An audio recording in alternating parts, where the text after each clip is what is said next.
Good morning mga kabiyahero.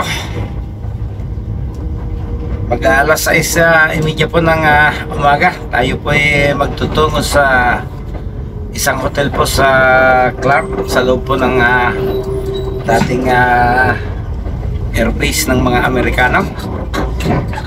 May pipikapin po tayong mga pasahero doon at atin pong dadalahin dito sa Quezon City.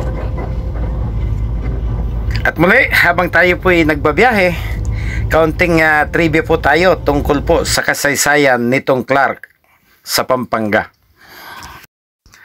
Originally, ito daw pong Clark Air Base ay tinawag nung itayo bilang Port Stotsenburg in Sapang Bato, dito po sa lungsod ng Angeles sa lalawigan ng Pampanga noong 1903 sa ilalim daw po ng kontrol ng pwersang US Army, mga kabiyahero.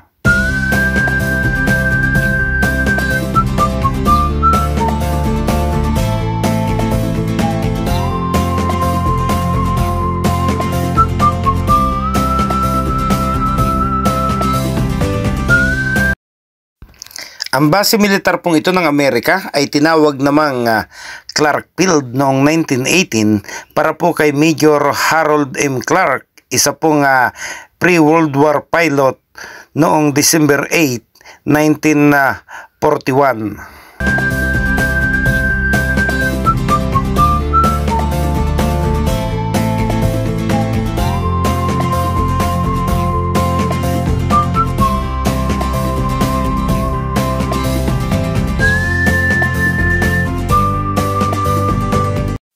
Doon naman po sa mga gustong malaman kung gaano po kalaki itong sukat po nitong kabuuan po ng buong Clark Field. So ito po yon mga kabiyahero. Almost the size of Singapore, Clark occupies over 33,000 hectares of prime land and located in the culture-rich Central Luzon. It is a natural entry point to the Asia-Pacific region with only 3.5 hours flying time away from Hong Kong, Taiwan, Singapore, Japan, Korea, and other key points in Asia. So ganun po siya ka gandang lokasyon, mga kabiyahero.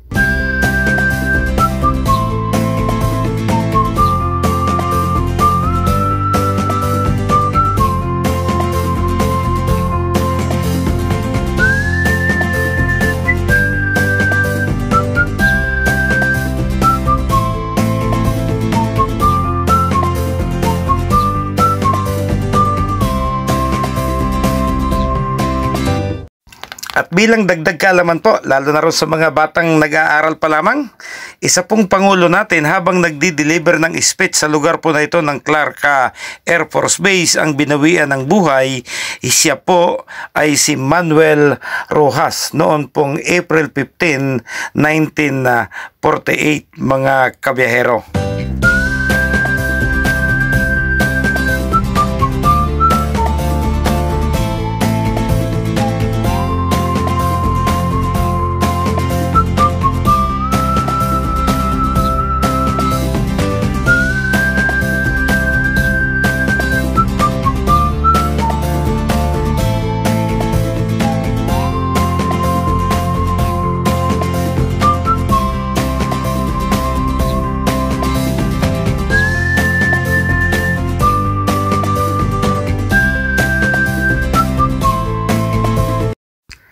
Ang pagputok po ng Bulkang Pinatubo noong June 1991 ang tuluyang pong nagtulak sa US Air Force na iwan po itong Clark Air Force Base at formal po nila itong inilipat sa pamamahala po ng ating gobyerno noong November 1991.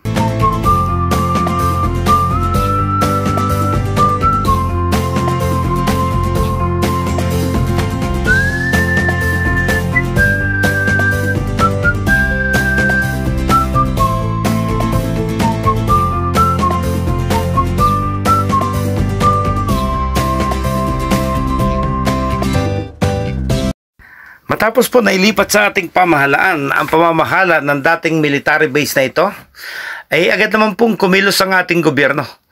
Sa ngayon, ito po ay may ginagawang train para po sa maayos na transportasyon from Manila to Clark. Mayroon na po ito ngayong international airport. Mayroon din po ditong mall. Mayroon po ditong mga duty free shops. Mayroon po ditong mga nagagandahang hotel para sa mga conference, sa mga conventions. Mayroon po ditong mga resorts katulad po ng Aqua Planet. Siya po yung nakita kong pinakamalaki. Mayroon din po ditong mga golf course kung mahilig po kayo maglaro ng golf. Mayroon po ditong museum. At mayroon po ditong mga pasyalan para sa mga estudyante. Katulad po ng Dino Island. Mayroon po ditong Socobia. At yung Clark Safari kung kayo po mahilig sa mga imported at mga wild animals na yung karamihan po dyan ay sa ibang lugar lang po natin na makikita. So mayroon po niyan dito sa loob ng Clark, mga kabiyahero. Sa ngayon, ang tinitingnan po ng ating gobyerno para maibsan po yung pagsisikip ng traffic sa Maynila ay maging alternatibong lugar po ito para sa mga investors. Kaya tuloy-tuloy po ang development nitong Clark. May mga naglalakihan na po ditong mga building, mga naglalakihan pong mga negosyo, mga factory katulad po ng Yokohama, mayroon po dito. Itong Texas Instrument, mayroon po dito. At marami pang iba. So maliban sa pasyalan, negosyo, shopping, so hindi po tayo agrabyado kung tayo ay may pera, mga kabiyahero. Isang lugar pong napakaganda para sa mga taong mahilig sa mga PX o sa imported. Mayroon din po dito. Pwede po ninyong pasyalan. Malapit lang po sa Maynila. Tatlo po yung way na pwede nating pagpilian. Papasok po dito. Mula po doon sa ating mga expressways, pwede po tayo mag-exit ng Dao. Papasok po tayo sa main gate. Pwede rin naman pong Clark North. At pwede rin naman pong Clark South. So yan po yung mga pwedeng daan. Papasok po dito. Kung kaya naman po yung nanggaling sa mga kanugdog na lugar, katulad po ng Angeles, mayroon naman po yan tinatawag na Friendship Gate.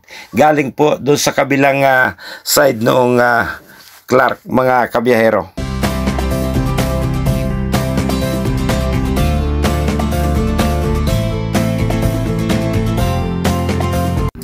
Okay, paano? Babay na po muna ulit mga kabiyahero. Maraming salamat.